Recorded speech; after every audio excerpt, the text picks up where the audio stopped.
पाकिस्तान के वजीर दाखिला मोहसिन नकवी साहब ने सियासी धमाका कर दिया है। क्या शहबाज शरीफ हुकूमत की छुट्टी होने वाली है? क्या इमरान खान साहब की वापसी होने वाली है? ये सब चक्कर क्या है या घन चक्कर है? तफसील से बात करते हैं। देखिए, मोहसिन नकवी साहब पाकिस्तान के वजीर दाखिला हैं और बहुत ही ताकतवर पोजीशन है। इसके अलावा वो पीसीबी के चेयरमैन भी हैं और भी बहुत कुछ हैं, सेनेटर हैं, सूबाई वजीर हैं और सबसे बढ़कर यह है कि वो पाकिस्तान की इस्टेब्लिशमेंट के बहुत ही करीब हैं। तो उन्होंने जो एक बयान दिया है वो उसके बाद एक थरथली मच गई है और उस पर बहुत ही चमगोइयाँ हो रही हैं। तो मोहसिन नकवी साहब ने क्या बोला है और क्या बोला है और उसका मफहूम और मानी क्या है, तो हम जरा उस पर मिल के डिस्कस कर लेते हैं। मोहसिन नकवी साहब ने ये कहा है कि जिस निज़ाम के अंदर हम रह रहे हैं ये ढह चुका है और साथ ही उन्होंने पाकिस्तान में नए सूबे बनाने का मशवरा भी दे दिया है। तो क्या मोहसिन नकवी साहब ने सही बोला है? क्या जिस निज़ाम में हम रह रहे हैं क्या वो ढह चुका है? देखें, ये बात तो उन्होंने सही बोली है और हमें ये बात मानना ही पड़ेगी।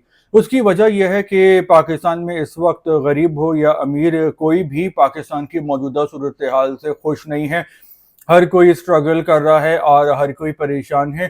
तो कानून यहाँ पे बहुत है, यहाँ आइन की किताब भी है 73 के आइन के तनाजुर में, लेकिन उस पर अमल नहीं होता, तो सिस्टम को बदलने की ज़रूरत है।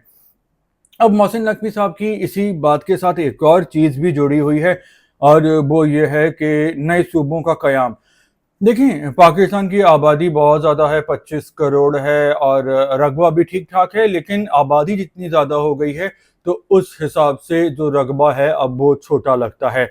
लेकिन सूबे सिर्फ 4 हैं और अगर गिलगित बल्तिस्तान और आज़ाद कश्मीर को भी मिलाया जाए 6, लेकिन जो कानूनी जो अभी कैफियत है तो उसके मुताबिक पंजाब, सिंध, बलूचिस्तान और खैबर पख्तूनख्वा पाकिस्तान के 4 सूबे हैं और पाकिस्तानी गिलगित बल्तिस्तान को और आज़ाद कश्मीर को भी अपना ही समझते हैं और वहाँ के लोग भी पाकिस्तान को अपना समझते हैं। लेकिन सूबे 4 हैं और पाकिस्तान का जितना रकबा और आबादी है, तो मेरे ख्याल से तो पाकिस्तान के कम से कम सूबे होने चाहिए 12 से लेकर 28, और अगर सूबे बनाए जाएंगे तो 12 से 28 के दरमियान ही बनेंगे। हो सकता है 28 बना दिए जाएं, हो सकता है शुरू में 8 बने या 12 बने।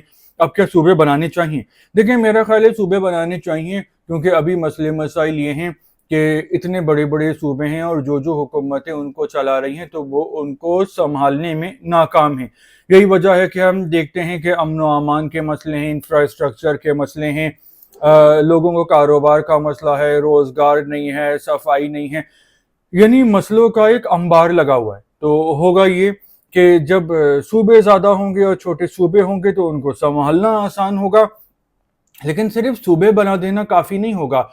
सूबे बनाने के साथ जो इंतज़ामात हैं, जो इख्तियारात हैं, जो ताकत है, तो वो देनी होगी आपको लोकल गवर्नमेंट्स को। अभी पाकिस्तान में ये है कि जो वफाक है यानी इस्लामाबाद है, तो वो सूबों को पैसा देता है और पैसे जो हैं वो आते हैं वज़ीर आला के पास, चाहे वो सिंध का हो, पंजाब का हो, केपी का हो, बलूचिस्तान का हो, और वो सारे पैसे उनके पास होते हैं। बल्दियाती निज़ाम हमारा एक्टिव नहीं है, तो वो पैसे बल्दियाती निज़ाम में लोकल गवर्नमेंट्स को नहीं जाते। जो वज़ीर आला हैं वो पैसे वो तरक्याती कामों के लिए वो अपने वज़ीरों को बांट देते हैं और उसके बाद लोग ये सवाल करते हैं कि क्या इस पैसे को ज़मीन खा गई या फिर आसमान निगल गया, क्योंकि बहुत सारा उसमें पैसा खुर्द बुर्द हो जाता है। ये हम सब जानते हैं, इसमें ज़्यादा बात करने की हमें ज़रूरत भी नहीं है, क्योंकि सबको पता है कि ज़्यादातर पैसा जो है वो सही जगह नहीं लगता और पैसे खा लिए जाते हैं।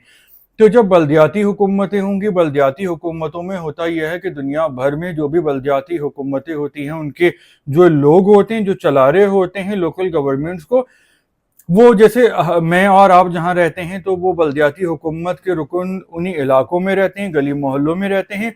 अगर वहाँ पे सफाई होती है तो उस सफाई का उनको, उनके ख़ानदान को फ़ायदा होता है, अमन व अमान होता है तो वो सबको फ़ायदा होता है। जबकि जो वज़ीर हैं वो, उनका आबाई इलाके कहीं और होते हैं, वो वोट कहीं और से हासिल करके सीट जीतते हैं और वो रहते कहीं और हैं, तो उनका कोई दिमागी या जहनी ताल्लुक भी नहीं होता उन जगहों से जहाँ से वो जीते होते हैं। तो सूबे बनाना इतना आसान नहीं है, क्योंकि ना तो पीपल्स पार्टी चाह रही है, ना ही मुस्लिम लीग नून चाह रही है। क्योंकि अभी क्या होता है کہ یہ کبھی مسلم لیگ نون حکومت بناتی تھی 80s سے، کبھی جو ہے پیپلز پارٹی بناتی تھی، پھر اسٹیبلشمنٹ عمران خان صاحب کو لے آئی تو یہ لوگ عمران خان صاحب کی مقبولیت سے گھبرا گئے، ان کے خلاف ایکا کر لیا۔ اب عمران خان اپنے سیاسی غلط فیصلوں کی وجہ سے جیل میں ہیں اور انہوں نے عمران خان صاحب کے خلاف اتحاد بنا لیا ہے۔ تو یہ ایک گیم چل رہا تھا، مطلب جو ایک پولیٹیکل چیئر گیم ہوتا ہے کہ کبھی مسلم لیگ نون جیت رہی تھی، کبھی پیپلز پارٹی حکومت بنا رہی تھی، تو یہ بھی ختم ہونا چاہیے۔ صوبے بنانا مشکل ہوگا اور اس کے لیے اسٹیبلشمنٹ کو تمام پارٹیوں کو منانا ہوگا تاکہ 28ویں ترمیم آئے اور پھر پاکستان کا جو قانون ہے اس میں رد و بدل کیا جائے۔ اور اس کے ساتھ ساتھ ہمیں 2-3 کام اور بھی کرنے کی ضرورت ہے۔ ایک تو جو اختیارات ہیں اور جو بجٹ ہے وہ لوکل گورنمنٹس تک آئیں، کیونکہ لوکل گورنمنٹ والے عوام کے درمیان رہتے ہیں، ان جگہوں کے علاقوں کے ان آؤٹ سے واقف ہوتے ہیں، تو عوام ان کو بآسانی پکڑ سکتی ہے ان کے گھروں پہ جا کے۔ اور دوسری بات یہ ہے کہ پاکستان سے دہشت گردی بھی ختم کرنی ہوگی، پاکستان کو اسٹیبلشمنٹ کو عوام کو مل کے۔ جب دہشت گردی نہیں ہوگی، امن و امان ہوگا، امن و امان ہوگا تو پاکستان میں انویسٹمنٹ بھی آئے گی، لوکل اور انٹرنیشنل انویسٹمنٹ آئے گی، تو پھر پاکستان میں ہم دیکھیں گے کہ انڈسٹری لگے گی، کاروبار لوگ کریں گے، جابز ملیں گی، تو اس طرح ترقی خوشحالی ہوگی، یہ ایک چین بن جائے گی امن و امان کی وجہ سے۔ امن و امان، ترقی خوشحالی ہوگی تو پھر سب بہتر ہوگا، عوام بھی چین کی بانسری بجائیں گے۔ تو میرا تو یہ خیال ہے کہ نئے صوبے بننے چاہیے اور نئے صوبوں کے بننے کے ساتھ ساتھ جو ہے وہ باقی معاملات بھی جو ہے اس پہ بھی کام کرنا چاہیے۔ محسن نقوی صاحب نے اور بھی کہا ہے کہ وفاقی حکومت جب اپنا بجٹ بناتی تو خسارے کا بناتی ہے۔ اس کی وجہ یہ ہے کہ پاکستان قرضے میں ہے اور ہر سال قرضہ لے کے کام چلانے پڑتے ہیں، تو ہمارا جو ہے وہ پہیہ ہی الٹا چل رہا ہے اور پاکستان مسلسل نقصان میں جا رہا ہے۔ پاکستان نقصان میں جا رہا ہے تو پاکستانیوں کا اصل میں نقصان ہو رہا ہے۔ اس کے علاوہ انہوں نے یہ کہا کہ جو 2-4 ہزار روپے دے دی جاتے ہیں عوام کو اور لیپ ٹاپ، تو ان سے مسئلے حل نہیں ہوں گے۔ دیکھیں یہ تو شو شاہ والے کام ہیں۔ اب اگر مجھے گھر بیٹھے 5-7 ہزار روپے مل جائیں گے تو میرا اس میں پورے مہینے کا یا آپ کا تو خرچہ نہیں چلے گا۔ بجلی کے بل ہیں، گھر کے خرچے ہیں، اور کئی چیزیں ہوتی ہیں، فیسیں ہوتی ہیں، گروسری کے پیسے لگتے ہیں، تو وہ تو یہ ہے کہ مفتہ مل جاتا ہے تو بہت سارے لوگ خوش ہو جاتے ہیں اور بہت سارا پیسہ وہ دیا بھی اپنے اپنے لوگوں کو جاتا ہے۔ اصل بات تو یہ ہے کہ آپ نظام صحیح کریں کہ پاکستان میں انویسٹمنٹ ہو، لوگ کام کریں، جاب کریں یا کاروبار کریں۔ جب وہ محنت کریں گے، کمائیں گے، اپنی مرضی کا کام کریں گے، اس میں ترقی کریں گے تو پاکستان کی ترقی ہوگی۔ 7,000 روپے بے نظیر انکم سپورٹ پروگرام سے لے کے ملک ترقی نہیں کر سکتا۔ وہ تو پیسے ہم بیٹھے بٹھائے لوگوں کو گھر بیٹھے دے رہے ہیں اور پھر ان میں سے بہت سارے جو لوگ ہیں وہ کام بھی نہیں کرتے۔ اس کے علاوہ لیپ ٹاپ دے کر بھی جو ہے وہ ٹھیک ہے کہ آپ لوگوں کو اٹریکٹ کر سکتے ہیں علم کی طرف، لیکن اس سے پاکستان ترقی نہیں کر سکتا۔ پاکستان کی ترقی کے لیے امن و امان قائم کرنا ضروری ہے اور میرٹ قائم کرنا ضروری ہے، کرپشن ختم کرنا ضروری ہے، اور جو پاکستان کا ابھی کا بجٹ ہوتا ہے وہ صحیح جگہ لگے۔